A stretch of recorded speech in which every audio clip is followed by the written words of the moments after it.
Assalamualaikum warahmatullahi wabarakatuh. Kami dari kelompok 2 untuk mata kuliah Ekonomi Mikro Syariah telah ngejelasin makalah kami nih yang berjudul tentang pola kegiatan perekonomian.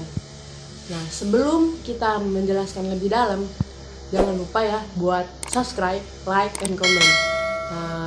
Komen sebanyak-banyaknya biar kita bisa diskusi bersama, belajar bersama. Oke? Sip, lanjut. Assalamualaikum warahmatullahi wabarakatuh. Perkenalkan, saya Apriyono akan menampilkan presentasi kelompok kami yang telah dibuat. Yang pertama yaitu pola kegiatan perekonomian. Dalam garis besarnya, sistem ekonomi dapat dibedakan menjadi 3 bentuk, yaitu bentuk ekonomi pasar, yaitu perekonomian yang kegiatannya dikendalikan sepenuhnya oleh interaksi antar pembeli dan penjual di pasar. Kedua, ekonomi campuran, yaitu sistem ekonomi pasar yang disertai campur tangan pemerintah. Dan ketiga, ekonomi perencanaan pusat, yaitu sistem ekonomi yang kegiatannya sepenuhnya oleh pusat. Yang kedua, uang, perdagangan, dan spesialisasi. Perekonomian uang adalah sistem perekonomian di mana masyarakat menggunakan uang sebagai alat transaksi dan pembayaran tukar menukar perdagangan. Uang sebagai alat tukar akan melancarkan kegiatan perdagangan. Kegiatan perdagangan yang lancar akan membentuk masyarakat melakukan spesialisasi dalam pekerjaan-pekerjaan yang sesuai dengan keahlian mereka, sehingga setiap orang tidak perlu lagi menghasilkan semua barang dan jasa yang mereka butuhkan karena sudah lebih efisien sesuai dengan spesialisasi masing-masing. Contohnya, petani, tukang kayu, dan tukang jahit tidak perlu menghasilkan semua barang yang mereka inginkan, karena sudah melakukan spesialisasi masing-masing dan memproduksi barang sehingga efisien dan tetap menghasilkan aliran uang. Manfaat spesialisasi: A. Mempertinggi efisiensi penggunaan faktor produksi, mempertinggi efisiensi produksi, dan mendorong perkembangan teknologi. Ekonomi itu ada 3. Yang pertama rumah tangga, yang kedua perusahaan, yang ketiga pemerintah. Nah, kita lanjut di rumah tangga.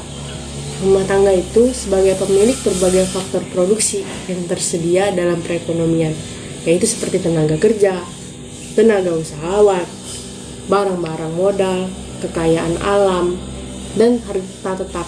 Harta tetap itu seperti apa? Kayak bangunan, tanah, itu harta tetap.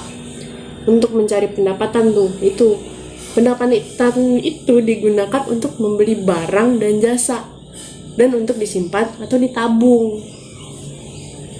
Didapatkan dari pajak, pembayaran royalti, dan keuntungan perusahaan negara. Jadi dari situ. Yang kedua itu perusahaan. Perusahaan itu kayak organisasi yang dikembangkan oleh seseorang atau sekumpulan orang untuk menghasilkan berbagai jenis barang dan jasa yang dibutuhkan sama masyarakat. Tujuannya itu memperoleh keuntungan maksimum dari usaha mereka dan meminimumkan biaya produksi. Perusahaan itu dibagi menjadi 3. Ada industri primer, ada industri sekunder, ada juga yang tersier. Kalau yang primer itu gimana? Primer itu perusahaan yang mengolah kekayaan alam dan mengeksploiter faktor-faktor produksi dari alam. Kayak contohnya Wirakarya Sakti yang ada di daerah Tanjung Barat. Itu dia mengambil bahan alam, pohon akasia di situ. Yang kedua, ada namanya industri sekunder. Industri sekunder itu perusahaan yang menghasilkan barang industri seperti baju, mobil, sepatu. Nah, ada juga yang mendirikan perumahan dan bangunan pemerintah. Badan pemerintah yang bertugas sebagai pengatur kegiatan ekonomi mengawasi kegiatan rumah tangga dan perusahaan agar mereka melakukan kegiatan ekonomi secara wajar dan tidak merugikan. Pemerintah juga melakukan beberapa kegiatan ekonomi sendiri seperti mengembangkan prasarana ekonomi dan mengembangkan prasarana sosial. Pemerintah itu ngedapetin pendapatannya dari mana ya? Siklus ini ngejelasin gimana sih kegiatan perekonomian. Dalam kegiatan ekonomi itu terjadi aliran-aliran faktor produksi, pendapatan, barang-barang, dan pengeluaran di antara sektor-sektor yang melakukan kegiatan ekonomi. Dalam hal ini yang ada di gambar itu, yang terlibat sebagai pelaku ekonomi itu ada 2, yaitu rumah tangga dan perusahaan. Pada dasarnya, pelaku utamanya dari kegiatan ekonomi itu adalah rumah tangga. Rumah tangga itu siapa? Ya kita, masyarakat. Dari sektor rumah tangga ya, dari sektor rumah tangga. Nah. Assalamualaikum warahmatullahi wabarakatuh. Perkenalkan, nama saya Tuti Alawiyah. Saya dari kelompok 2 akan melanjutkan presentasi dari teman saya. Saya di sini akan mempresentasikan tentang mekanisme pasar. Sebenarnya kita harus tahu dulu pengertian pasar. Pasar adalah tempat di mana para penjual dan pembeli melakukan interaksi atau jual beli.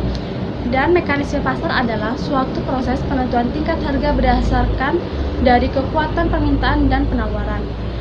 Terus, pasar terbagi menjadi dua, yaitu pasar barang dan pasar faktor. Pasar barang adalah tempat di mana para pembeli dan para penjual dari suatu barang atau jasa melakukan interaksi untuk menentukan jumlah dan harga barang atau jasa yang diperjualbelikan. Sedangkan pasar faktor adalah tempat di mana para pengusaha mengadakan interaksi dengan pemilik faktor produksi untuk menentukan harga dan jumlah faktor produksi yang akan digunakan untuk menghasilkan barang atau jasa yang diminta oleh masyarakat. Dan apa aja sih manfaat mekanisme pasar? Manfaat mekanisme pasar itu ada 5. Yang pertama, pasar dapat memberikan informasi yang lebih tepat. Yang kedua, pasar memberi perangsang untuk mengembangkan kegiatan usaha. Yang ketiga, pasar memberi perangsang untuk memperoleh keahlian modern. Yang keempat, pasar menggalakkan penggunaan barang dan faktor produksi secara efisien. Yang kelima, pasar memberikan kebebasan yang tinggi kepada masyarakat untuk melakukan kegiatan ekonomi. Assalamualaikum warahmatullahi wabarakatuh. Perkenalkan, nama saya Aurelia Zahwa Putri Effendi. Di sini saya akan menjelaskan tentang kegagalan pasar dan campur tangan pemerintah. Yang pertama, kelemahan pasar ekonomi yaitu kebebasan yang tidak terbatas dapat menimbulkan penindasan pada golongan-golongan tertentu.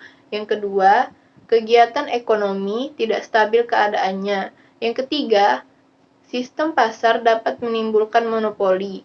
Yang keempat, mekanisme pasar tidak dapat menyediakan beberapa barang secara efisien. Contohnya jalan raya. Yang kelima, kegiatan produsen dan konsumen dapat menimbulkan eksternalitas yang merugikan. Oleh karena itu, beberapa kelemahan kesamaan hak agar terjadinya keadilan terwujud dan penindasan dihindarkan.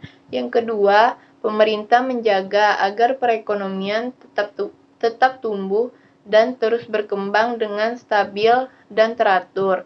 Yang ketiga, pemerintah mengawasi perusahaan-perusahaan besar agar tidak melakukan kegiatan monopoli.